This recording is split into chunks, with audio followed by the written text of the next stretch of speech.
Hey everyone, William Stone here. It's been a real pleasure being in class with all of you this semester. Been really appreciative of the discussions and all the work the professor has done for the class, so thanks so much. For my essay for this class, I wrote about the queer symbolism in Oscar Wilde's The Canterville Ghost. One of the things that I find really fascinating about Oscar Wilde is just how camp and how queer his work is without ever mentioning those things, just because he's from a time when those were still illegal, especially in England at the time.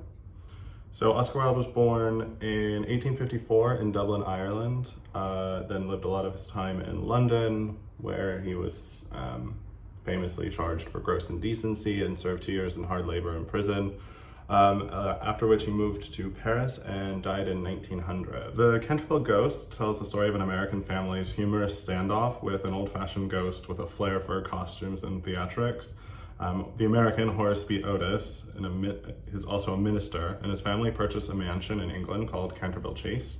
They're warned by all the locals and the staff of the house that the house is haunted by the ghost of Sir Simon, who murdered his wife a few hundred years earlier and was doomed to wander the halls of this house, often scaring many of the prior tenants and owners of the house to death.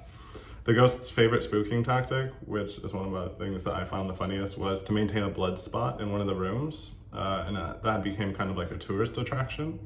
The Otis family are unamused by the spot and simply use this kind of brand name American cleaning agent to clean it up. However, the ghost keeps replacing it day after day. The ghost, to no avail, tries to scare the American family, but the American family is so pragmatic and like consumer-based that they just offer the ghost lubricant for his rattling chains and a medicine for his groaning to soothe his stomach. The family has these twins and a daughter, but the troublesome twins create a fake ghost and scare Sir Simon, and he decides to just give up on his goal of scaring them and retreats to his hidden chamber. Virginia, the eldest daughter, ends up befriending the ghost and confronting him about the groaning, and he had stolen some paints of her, so he confronts her about that. She confronts him about that as well.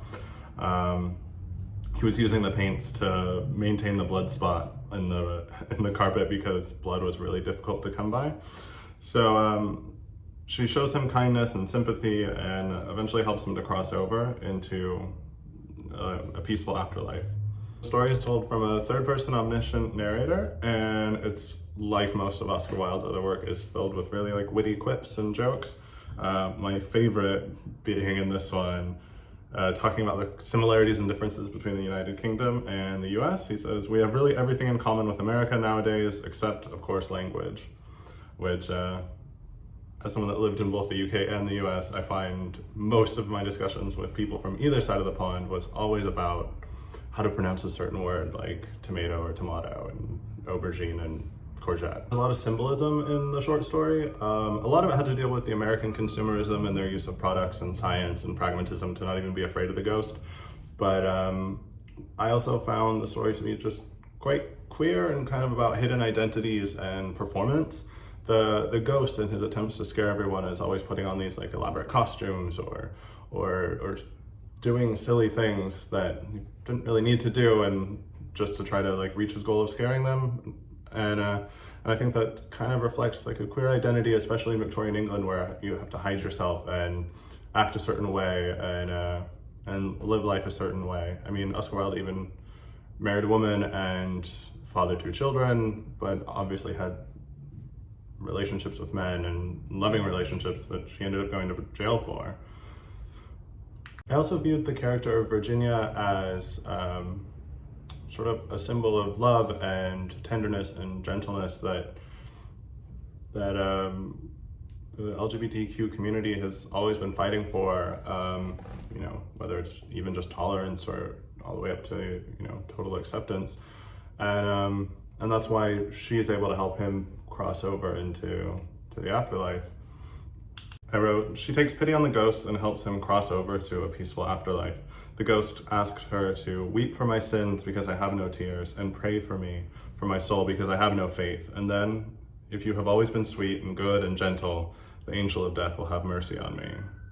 And I just thought this was an illustration about how kindness and gentleness can conquer the disgust that he had to endure and the distance he had to keep from his lovers in Victorian England. I think in many ways the story still connects to a modern audience because there are so many of us in the queer community still fighting for love and acceptance. And also one of the bigger connections to modern reader is the symbol of American consumerism and expectations for corporations to be our saviors. Like there's all these, in the story, there's those products that the Americans have to solve their problems. And in America, we kind of do the same thing. We expect corporations and products and consumerism to solve all of our issues when, I mean, I don't think that's gonna work. It's gonna be us working together to solve our issues. And mostly, if you haven't read this story, I think it's really, really funny. It's from Oscar Wilde. It's published in 1887, a few years before he went to jail. And I just think it's really silly, really funny, and has this nice comparison of, you know, the upper class in Britain and the kind of average American. I hope you all have a happy holidays and stay safe, stay home, and I'll see you around. Bye.